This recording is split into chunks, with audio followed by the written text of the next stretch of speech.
Welcome to the Drill Down. We've got the business stories behind stocks on the move. I'm Cory Johnson with episode number 241. Well, just ahead, Cisco sees its fortunes reverse. And Coinbase has a big quarter, but not for the reasons you might expect. And a fascinating conversation with a $4 billion technology company in Silicon Valley. You may not have heard of one of the best performing stocks in the Russell 2000 in the last year. The CEO of Aurora Innovation joins us for a really, really interesting conversation. But first, The Drill Down is brought to you by Braintrust, a global talent network that matches highly skilled technical freelancers with the world's most reputable brands. Braintrust has helped clients like Bank of America, Goldman Sachs, Porsche, Under Armour, and more build agile tech teams fast at a fraction of the cost. Visit Braintrust.com, that's BRANTRUST.com, to learn more and to get 20% off when you use our link, Braintrust.com/drilldown. I'm Futurum's Chief Market Strategist, Cory Johnson. You're listening to The Drill Down, where we explain the business stories behind stocks and move. Joining me on the mic today and on camera for the very first time, Ben Wilson. Ben, don't get nervous, but there are millions and millions of people looking at you right now, and you're probably wearing less makeup than me. Maybe someday, but it's exciting that we're finally doing a video episode. This is awesome. Yeah, if people were asking why, the folks at Spotify have been encouraging us to put some video on there, and the folks at YouTube have been making a push into the world of podcasts. And so, you know, when the ducks are quacking, you feed them, Ben. That's the way it works. I'm not familiar with that expression, but it certainly should be one. Cory, what stocks are you drilling down on today? Well, we're going to do this, big C's. 3 big C's. That was one of my many nicknames in high school. It's a true fact. Let's start with Cadence Design Systems. Cadence Design Systems trades with the ticker CDNS with a market cap of about $79 billion. Shares were down 7% in the last week, but for the last 12 months, shares are up 49%.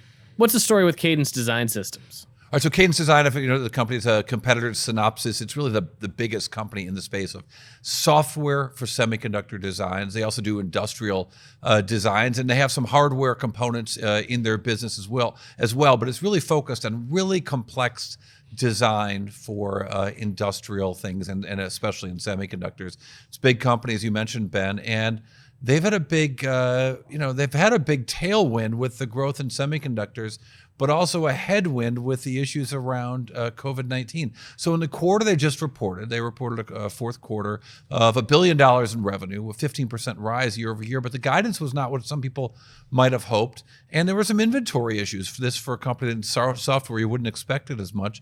But the real problem is comparisons.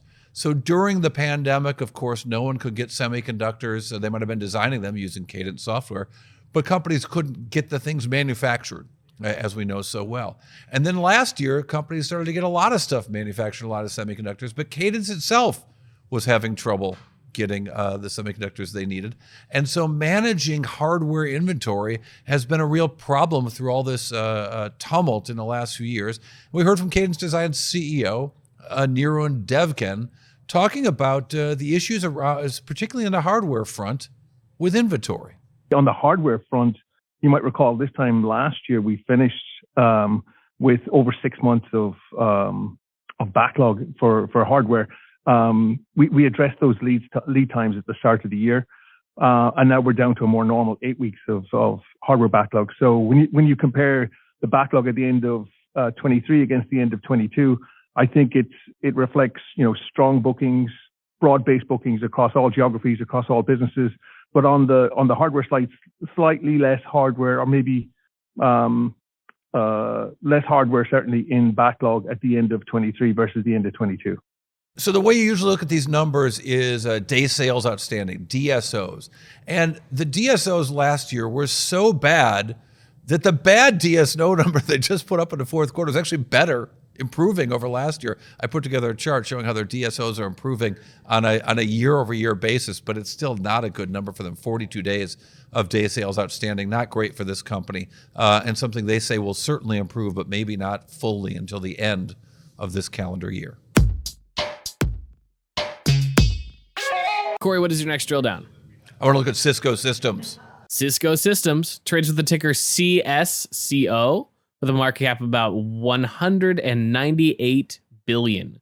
Shares were down 3% in the last week, but for the last 12 months, shares are down 5%. Real mover and shaker, this one. What's the story with Cisco Systems?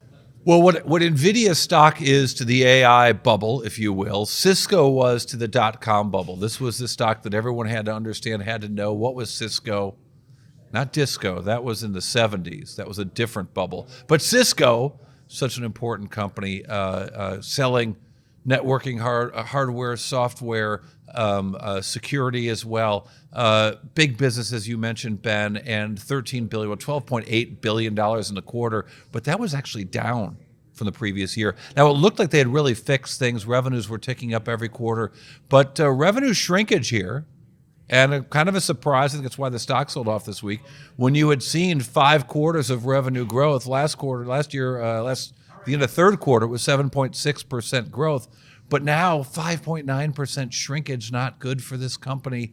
And one wonders what's going on, particularly when you look at inventory.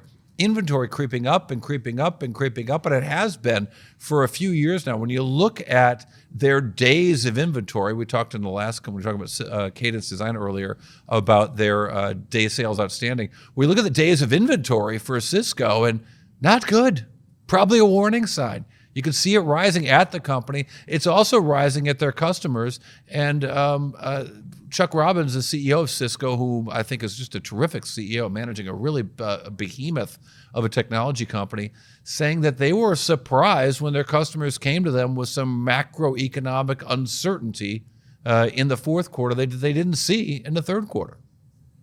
So obviously with the lower guide, we talked about the feeling that there's some macro uncertainty. We talked to our teams in preparation for this, and they obviously submitted their forecast. And what we really saw was what they previously told us 90 days ago relative to the second half versus what they told us a couple of weeks ago had changed materially, which means customers are pushing things out and putting a little more scrutiny on them.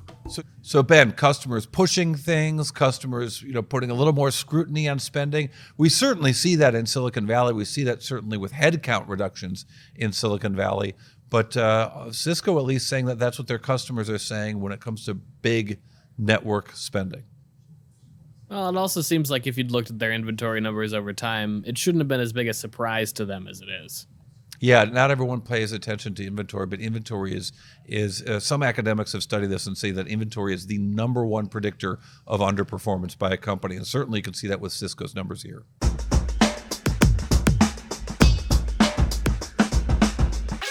Cory, what is your next drill down? I want to look at Coinbase. Coinbase Global actually is the official name of this company.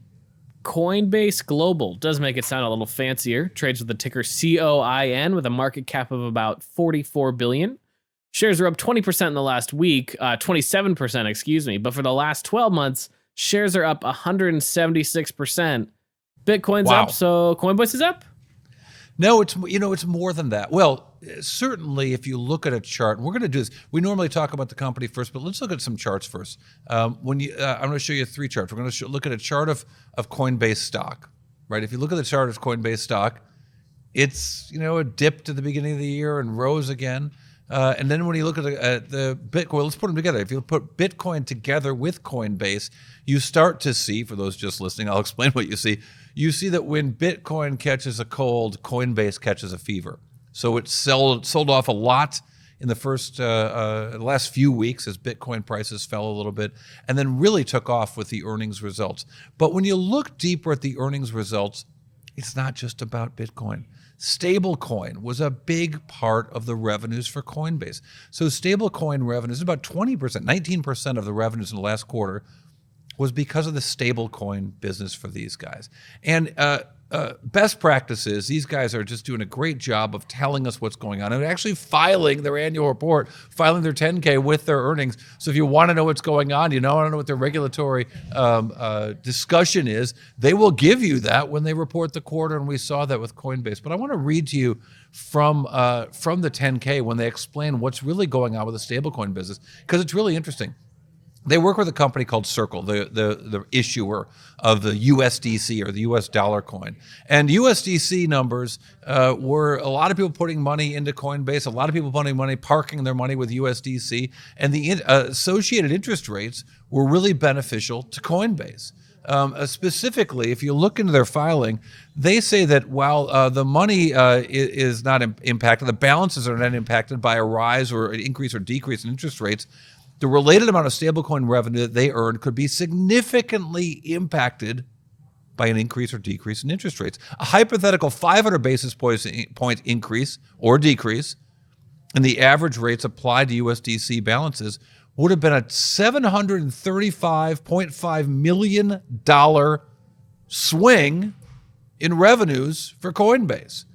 So interest rates were up, revenues swung up, and that was really good for Coinbase. But it was an interesting quarter, and I think a little more interesting than the crypto followers might have paid attention to, because stablecoins were so much a part of that. And yet, the real interesting thing here is talking about usage. And Brian Armstrong, the fantastic CEO of Coinbase, I know I said Chuck Robbins is a good CEO. Brian Armstrong, really impressive what he's done with this company since inventing it, and really creating the dominant company in this business, certainly dominant publicly traded company in the world of crypto.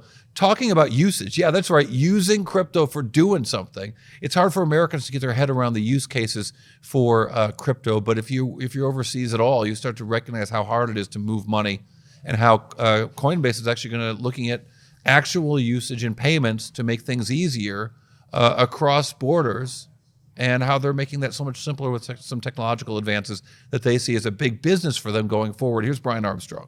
Payments is one of the areas that we're exploring in 2024 around utility.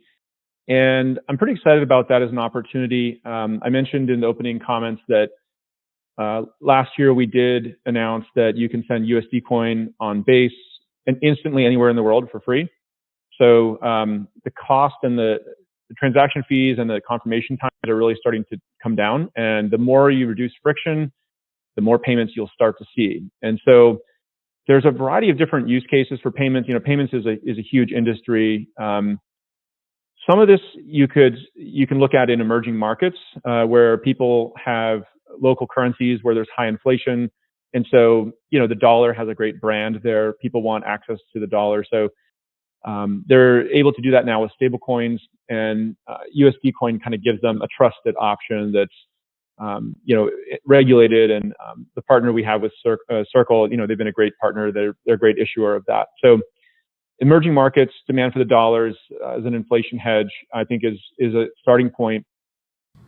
And yeah, he's saying that inflation is even more putting more demand on the ability for people to want to park their money somewhere, attach that money to US dollars, and maybe Coinbase could be the vehicle for that worldwide. Certainly a lot of potential use for that, but it seems like the company doing so well has to do a lot with things out of their control, between inflation rates and Bitcoin and that sort of thing. Yeah, and I got to say that they've done a good job of managing what they can manage and benefiting from things that they can't manage from interest rates. But yeah, even turning a very, very small profit in the quarter for the first time ever, a gap profit for the first time ever, a good change for Coinbase. We certainly wish them well. All right, a company I also wish well, Aurora Innovation. Self-driving big rigs, it's a thing. It's here. They're on the road right now from Aurora Innovation. They're testing these things. It's a big company. It's had a fantastic move in the stock price after having a really bad start to things. But one of the best movers in the Russell 2000. I sat down with the CEO. I met him at the headquarters of Aurora Innovations in Silicon Valley. And here we are with a fantastic interview with Chris Urmson right after this.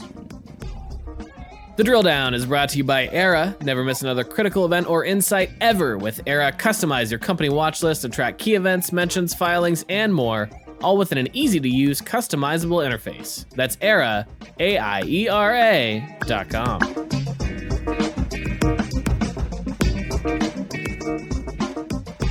All right, welcome back to the Drill Down podcast. We are joined right now by the CEO of Aurora Innovations. Chris Urmson joins us from, are you in Mountain View or San Jose? I was there yesterday. We're technically Mountain View. I guess we are right on the border there. Yeah, we're right on the edge of Sunnyvale. Building trucks in a place that's more used to building software or semiconductors. I thought it was really interesting to drive up to your headquarters as I did yesterday and see your operations. Oh, well, thanks for coming down. Yeah, we're pretty excited. And of course, we're not just here in Mountain View. We are across the country. We've got a big footprint in Pittsburgh. We're down in Texas. We're up in Seattle and Colorado, Montana, all over the place. I was excited to visit you guys, and I have to say that so we should back up. What problem are you guys trying to solve? Yeah, so we are trying. The company's mission is to deliver the benefits of self-driving technology safely, quickly, and broadly. And it's really about making our roads safer, making our transportation more accessible and more equitable, and helping people and goods get where they need to go. And you are focused not exclusively on trucks and semis, but focused on that at least. That's right. We've built the Aurora driver, which is a common set of hardware and software for driving both trucks and light vehicles. But our first product's going to be in trucking and helping our carrier customers move their customers' goods from one place to another. Why trucking? Well, we think trucking is the right first market for automated vehicles. We see the impact that we can have there being profound. The market is gigantic. Impact. Right? Chris, poor choice of words. Fair enough. Impact. Fair enough. Really? Come on. You see the impact as the vehicle. Let's get them all out there. Yeah. So we're trucking along. We're on the road again. All of these things. Here we go. Fair enough. But no, we look at this market as gigantic, right? It's a $700 billion market that we can help. We look at the safety benefits. So there's about 500,000 accidents involving heavy-duty trucks every year on the U.S. roads, and about 5,500 people killed every year in truck-related accidents. We see the opportunity to move goods more quickly, and frankly, driving trucks is a really important job. Right, the men and women who do this, I have an amazing amount of respect for. If you look around where you are, where I am, nothing in this room didn't move on a truck Right. Before it came here. But it's also an incredibly difficult job that truck drivers are 10 times as likely to die on the job as the average American. They spend days or weeks away from home, away from their family, missing important events in life. They have a number of health issues that are associated with that. So we want to find ways that we can bring technology to complement the men and women that do this job. Yeah, it's such an interesting job in our modern economy, right? It is really hard. It's physically hard, although it's not physically active. Strangely, it's a real punishing job that requires, it's incredibly monotonous and yet requires a level of technical skill on occasion that just don't lend themselves to what humans are good at. That's right, and people increasingly don't want to do it. So over the next decade, the American Trucking Research Association, I think that's the right name of the group, estimates we need to find 1.2 million new drivers. And I just don't know where they're going to come from if it's not the Aurora driver. Yeah, I didn't tell you this when we saw yesterday, but I actually own some trucks, specialty trucks in Hollywood, and it's an interesting business. And yeah, good drivers are a problem to schedule. There's either too many of them or not enough of them, and it's never the right amount. And the right vehicles are hard to manage. It's a very cyclic business. And the last point really brings us to the way we think about it, that Aurora, we know what we think we're good at, right? We think we can be best in the world at delivering the driving technology. But I have a ton of respect for the folks who make trucks. This is why we work with companies like PACCAR, Volvo Truck. Together, they make half the trucks sold in the U.S. market. And then on the customer side, we don't want to. Those Peterbilts I saw yesterday are really cool looking. Aren't they amazing? Right? Like I'm sorry. Every time I get near them, I become this 5-year-old boy again. I'm like, I show our listeners and viewers can see us on my social media channels at Cory TV and X, for example. But I showed some pictures of the Apple model last night, and she said, "Oh wow, those are Peterbilts, aren't they?" They knew. That's awesome. Yeah, they're slick. Iconic. Yeah. So I was starting to say earlier that it was important for me to visit you guys. I don't always visit the companies that I get to talk to. I'm not so lucky, but I was yesterday. Not least of which because there's been so much fraud in your sector. As we talked about, I was once a fraud investigator for hedge funds, and you guys look like the real deal. You've got a lot of people working on a lot of physical goods, and it's a very expensive and labor-intensive effort, as you say, spread out all over the place. What are the effects of what's happened in the publicly traded sector of BS? Wait, it's a podcast. I can say bullshit that's happened from other companies. How does that affect you? That can't make things easier. Yeah. So when we look at it, I'm a slightly more optimistic person than you. I see it as perhaps everyone is. You're a good company. Fair enough. These are folks who, like any new technology sector, right? There's folks who see this thing that's coming, they kind of get the vision for it, but they really don't understand what it takes to make it happen, right? There's an exuberance. what's the expression? Enthusiasm exceeds ability. Kind of space, right? And what's fortunate about Aurora is we've positioned ourselves to go win, right? I've been working in the space for 20 some years. We've built an amazing set of people who have deep expertise, who understand what it takes to get from. You were at Carnegie Mellon. You were at Google for a long time working on the automated self-driving car stuff. Yeah. At Carnegie Mellon, I competed in these DARPA Grand Challenges, which were these robot races in the desert that the Defense Department sponsored. At Google, I helped found what's now Waymo and led that for 7 years. And I've been building Aurora with an amazing set of folks here for the last 7 and change years. But to that, you were saying with the people who are overexcited and maybe trying to take money away from people who are excited about the industry, the potential. Yeah, I think what we've been building at Aurora is we've been focused on how do you actually do this right, and we've been methodical. We've been focused on what we can do best and not overextending. So that's why we work with the PACCAR folks, the Volvo folks, why we work with companies like FedEx and Hirschbach and Schneider and Uber. It's because, I like to think of a company, if you're going to do something important, you need one miracle, but you don't want more than one miracle needed. And when you look at some of these companies, their concept seems to be like, let's have 3 miracles, 4 miracles to succeed. And ours is just, let's get this automated driving thing work. Let's focus on building a business there that's asset light, that's going to have really good margins over time, that's going to create a lot of social value, but also an immense amount of value for our shareholders. So some of the technical challenges that you've taken on, I'm sure most of them I can't even pretend to imagine, but I saw a lot of your engineers working on writing code as we were walking through as I was wheeling through the office. Fair on enough, my knee scooter, my broken foot, another story, another time. But I hear it was heroic, by the way. It was a heroic story. It was heroic. It would take more time than we have in this podcast. Saving small children, it was incredible. And there was the dog. Oh yeah, on the train dog. tracks. Oh yeah, Damn leash was stuck. After you thought you were done with the children, and there was the dog. And sacrificed the pickup truck.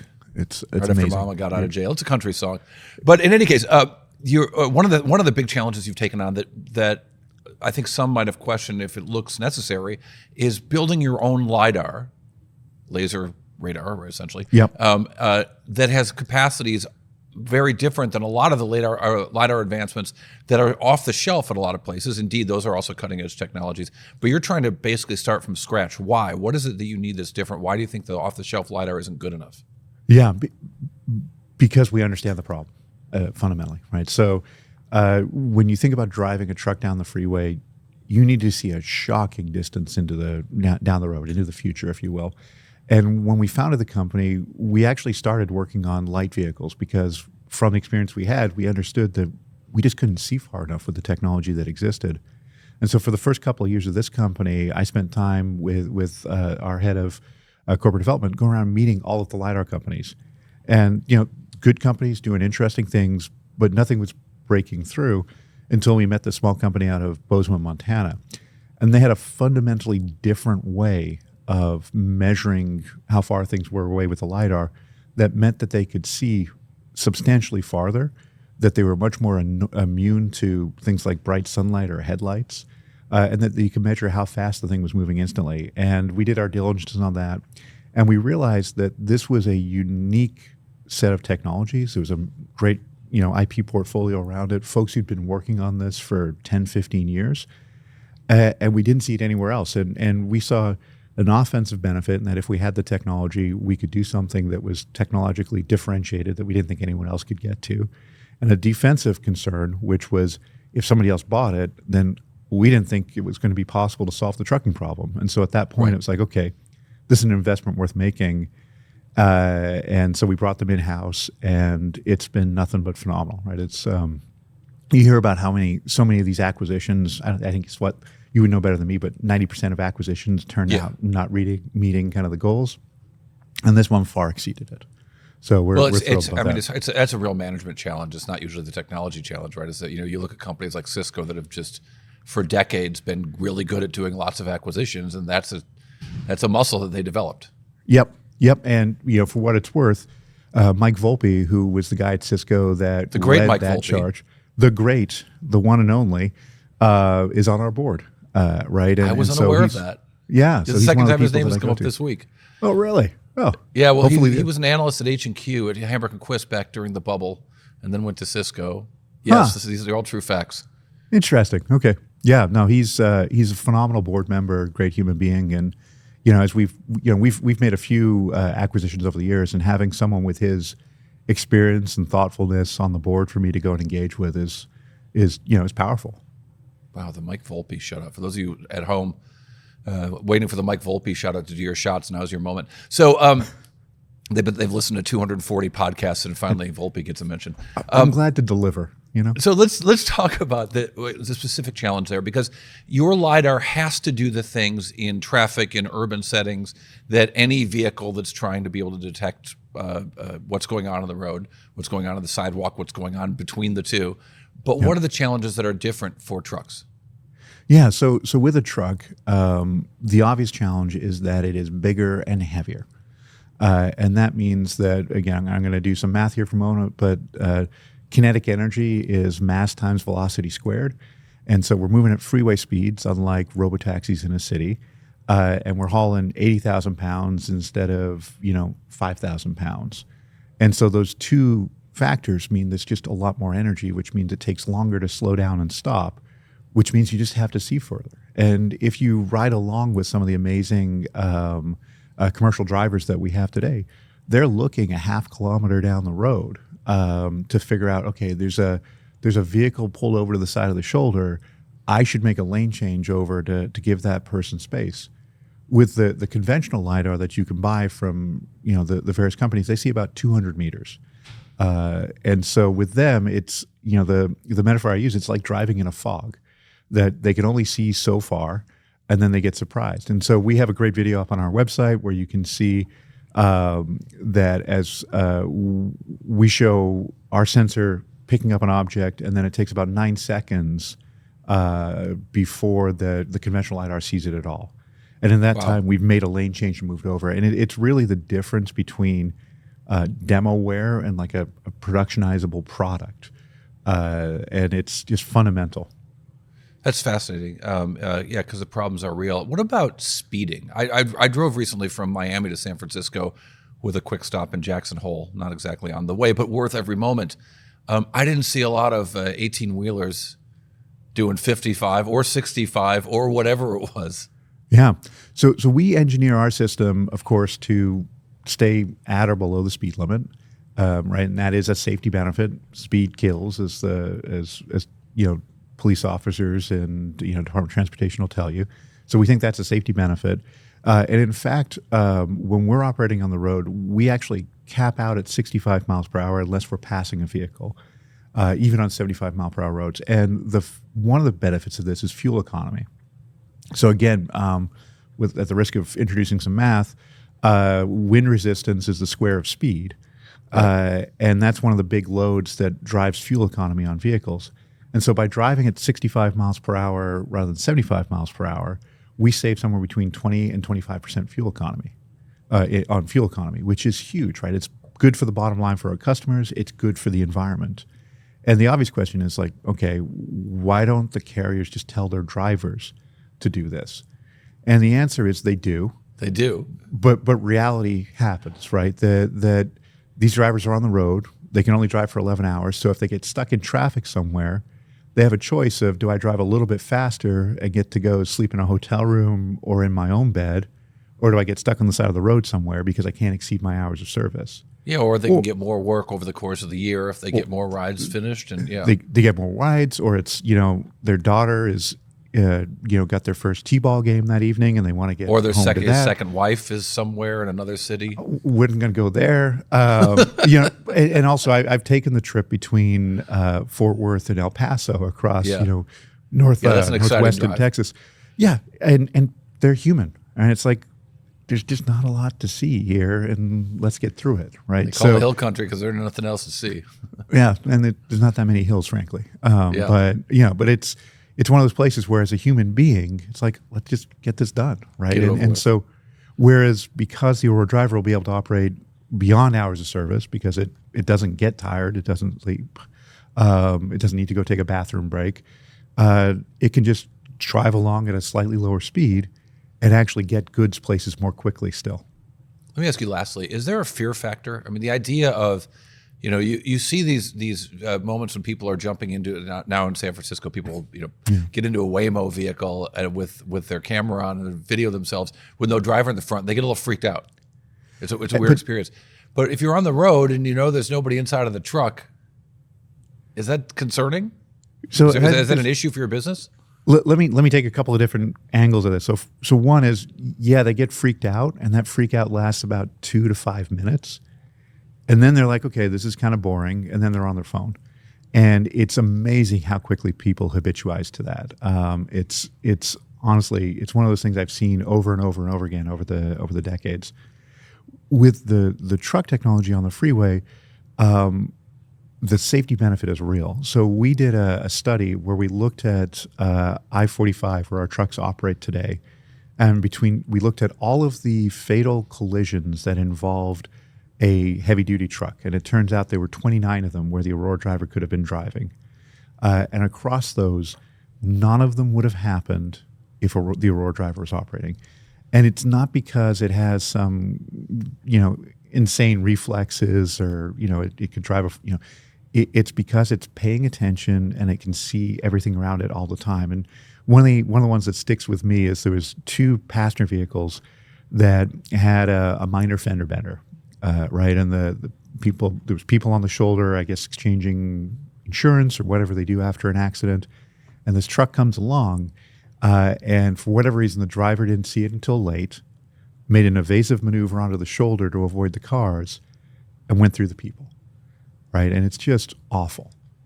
And we ran the simulation of this, and what happens is the truck comes across it, and it slows down and makes a lane change, and it's as if nothing happened, right? And if you think about the impact this would have for those families, right, and the fact that their loved ones would still be here, and that's a real event, right? This is not some hypothetical. We've got all kinds of numbers and statistics, but that's just reality, right? And I think that as people start to see that benefit integrate over time, they'll really understand it.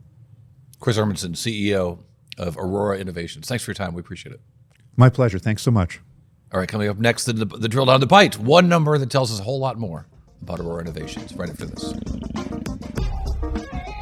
The Drill Down is brought to you by Futurum Group, where analysts, researchers, advisors, content creators, and marketing experts help business leaders anticipate and understand shifts in their industries and build strategies to leverage disruptive innovation. With deep analysis, Futurum Group's extensive industry experience delivers reliable research and data, thought leadership, and actionable advice to help you with your strategy and go-to-market efforts. Futurum Group. All right, we're back with the Drill Down Bite, one number that tells us a whole lot about Aurora, and such a fascinating company. Ben, it's so interesting to visit them and see what they're working on in real life. But boy, the thing they're really working on are those fatal crashes that you heard us talking about. And there were, according to the Department of Transportation, 5,340 fatal crashes involving large trucks and buses in the U.S. In 2021, the most recent year for which that information is available. So just an absolute tragedy that maybe these guys could help us start to avoid on the roads, Ben. Exciting potential. All right, well, thank you for listening to Futurum's The Drill Down. I'm Cory Johnson. Thanks to Ben Wilson, our editor extraordinaire. Futurum's The Drill Down, a production of 6.5 Media.